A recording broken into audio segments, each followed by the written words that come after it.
Hello friends, welcome back to mommy's love kitchen. இன்றைக்கி நம்ம ஒரு சூப்பரான வித்தியாசமான ஒரு பொடி ரெசிபி. இதோட மெயின் இன்க்ரீடியண்ட்டே வந்து பார்த்திங்கன்னா பம்கின் சீட்ஸ். ஸோ இது வந்து அப்படியே ஸ்நாக்ஸாகவும் சாப்பிடுவாங்க.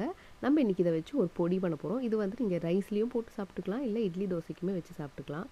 இதுக்கு வேண்டிய பொருட்கள்லாம் பம்கின் சீட்ஸ், அதுக்கப்புறம் தனியா, உளுந்து, கடலைப்பருப்பு, கருவேப்பிலை, சீரகம், அப்புறம் எள்ளு, மிளகாய்த்தூள், உப்பு, அப்புறம் ஒரு 4-5 பல்லு பூண்டு.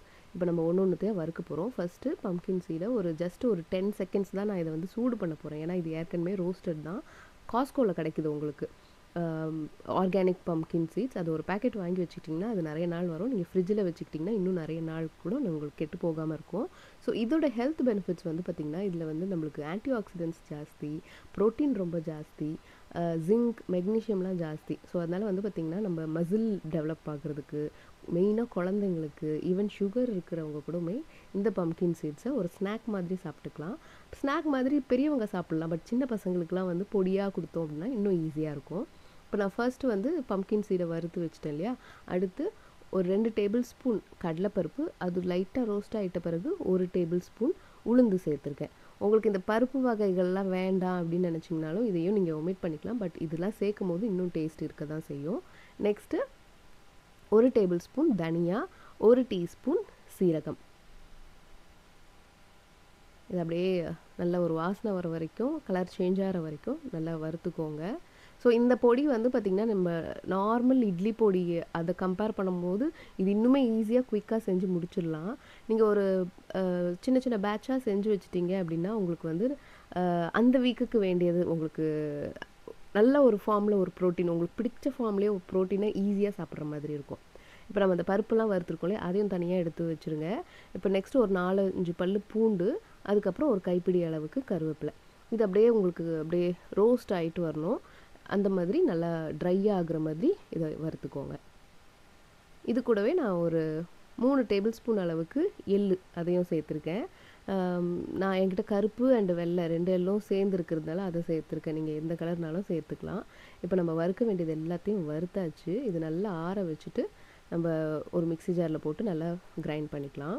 ஸோ பம்கின் சீடு வந்து பார்த்திங்கன்னா உங்களுக்கு சீக்கிரம் அரைப்பட்டுரும். ஸோ அதனால் நீங்கள் அதை லாஸ்ட்டில் நீங்கள் இந்த பருப்பெல்லாம் ஒரு நல்லா அரைச்சிட்ட பிறகு பம்கின் சீட் போட்டிங்க அப்படின்னா உங்களுக்கு அப்படியே அது ஒன்று சேர்ந்து ஒரு கட்டியாக வராமல் இருக்கும். ஸோ அதனால் நீங்கள் வந்து ஃபஸ்ட்டு பருப்பு அரைச்சிட்டு அதுக்கப்புறமா ரோஸ்ட் பண்ண பம்கின் சீட்ஸை கடைசியாக நீங்கள் சேர்த்துக்கோங்க. ஸோ இதோட டேஸ்ட் எப்படி இருக்கும் அப்படின்னு பார்த்திங்கன்னா நம்ம நார்மலாக சாப்பிட்ற பருப்பு பொடி இருக்கு இல்லையா, அதை விடவே டேஸ்ட்டாகவே இருக்கும். பம்கின் சீட்க்கு இவ்வளோ டேஸ்ட் இருக்கான்றது இந்த பொடி நீங்கள் சாப்பிட்டா தான் தெரியும். ஸோ இதை வந்து கண்டிப்பாக செஞ்சு பாருங்கள். உங்கள் கிட்டே வந்து பம்கின் சீட் இருக்குது, ஸ்நாக்குக்கு வாங்கி வச்சுருக்கேன், பட் என்னால் அதை சாப்பிட முடியல அப்படின்னா கண்டிப்பாக இந்த ரெசிபியை ட்ரை பண்ணுங்கள்.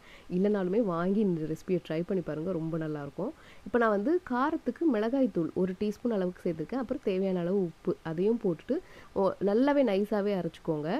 ஸோ நம்மளோட பம்கின் சீட் பொடி ரெசிபி ரெடி ஆகிடுச்சு.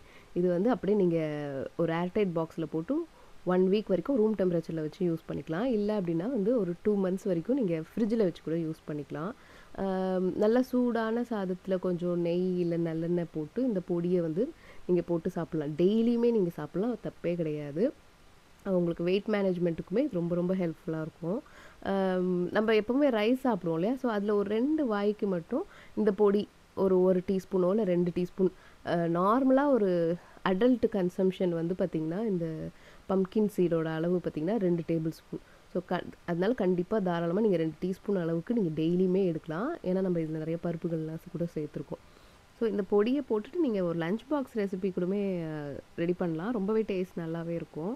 ஏதாவது ஒரு பொரியலோ இல்லை எதுவுமே இல்லைன்னா அப்பளம் இல்லை ஒரு எக் வச்சு கூட சாப்பிட்டீங்க அப்படின்னா உங்களுக்கு குட் அமௌண்ட் ஆஃப் ப்ரோட்டீன் உங்களுக்கு ஒரு மீலில் உங்களுக்கு கிடைக்கிற மாதிரி இருக்கும்.